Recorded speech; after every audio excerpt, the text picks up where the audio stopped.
When I was a kid, the disaster we worried about most was a nuclear war. That's why we had a barrel like this down in our basement, filled with cans of food and water. When the nuclear attack came, we were supposed to go downstairs, hunker down, and eat out of that barrel. Today, the greatest risk of global catastrophe doesn't look like this. Instead, it looks like this. If anything kills over 10 million people in the next few decades, it's most likely to be a highly infectious virus rather than a war. Not missiles, but microbes. Now, part of the reason for this is that we've invested a huge amount in nuclear deterrence, but we've actually invested very little in a system to stop an epidemic. We're not ready for the next epidemic. Let's look at Ebola. I'm sure all of you read about it in the newspaper. Lots of tough challenges. I followed it carefully through the case analysis tools we use to track polio eradication. And as you look at what went on, the problem wasn't that there was a system that didn't work well enough. The problem was that we didn't have a system at all. In fact, there are some pretty obvious key missing pieces. We didn't have a group of epidemiologists ready to go who would have gone, seen what the disease was, see how far it had spread. The case reports came in on paper.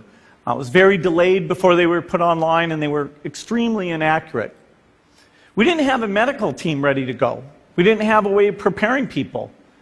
Now, Médecins Sans Frontières did a great job orchestrating volunteers, but even so, we were far slower than we should have been getting the thousands of workers into these countries. And a large epidemic would require us to have hundreds of thousands of workers. There was no one there to look at treatment approaches, no one to look at the diagnostics, no one to figure out what tools should be used. As an example, we could have taken the blood of survivors, processed it, and put that plasma back in people to protect them. But that was never tried. So there was a lot that was missing, and these things are really a global failure. The WHO is funded to monitor epidemics, but not to do these things I talked about. Now in the movies, it's quite different. There's a group of handsome epidemiologists ready to go. They move in, they save the day, but that's just pure Hollywood. The failure to prepare could allow the next epidemic to be dramatically more devastating than Ebola. Let's look at the progression of Ebola over this year. About 10,000 people died, and nearly all were in the 3 West African countries. There's 3 reasons why it didn't spread more. The first is there was a lot of heroic work by the health workers. They found the people and they prevented more infections. The second is the nature of the virus. Ebola does not spread through the air. And by the time you're contagious, most people are so sick that they're bedridden. Third, it didn't get into many urban areas, and that was just luck. If it had gotten into a lot more urban areas, the case numbers would have been much larger. So next time, we might not be so lucky. You can have a virus where people feel well enough while they're infectious that they get on a plane or they go to a market. The source of the virus could be a natural epidemic like Ebola, or it could be bioterrorism. And so there are things that would literally make things 1,000 times worse. In fact, let's look at a model of a virus spread through the air like the Spanish flu back in 1918. So here's what would happen. It would spread throughout the world very, very quickly. And you can see there's over 30 million people die from that epidemic. So this is a serious problem. We should be concerned. But in fact, we can build a really good response system. We have the benefits of all the science and technology that we talk about here. We've got cell phones to get information from the public and get information out to them. We have satellite maps where we can see where people are and where they're moving. We have advances in biology that should dramatically change the turnaround time to look at a pathogen and be able to make drugs and vaccines that fit for that pathogen. So we can have tools, but those tools need to be put into an overall global health system, and we need preparedness. The best lessons, I think, on how to get prepared are, again, what we do for war. For soldiers, we have full-time waiting to go.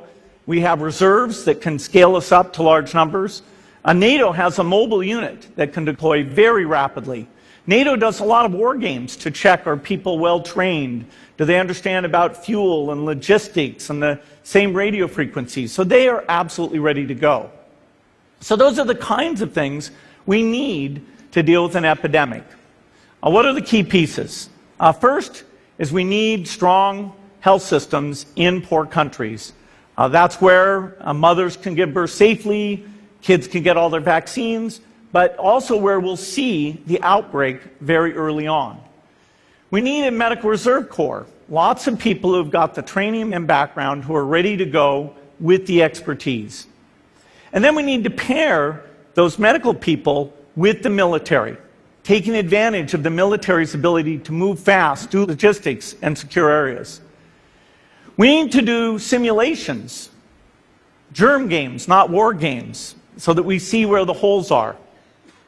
The last time a germ game was done in the United States was back in 2001, and it didn't go so well. So far, the score is germs 1, people 0.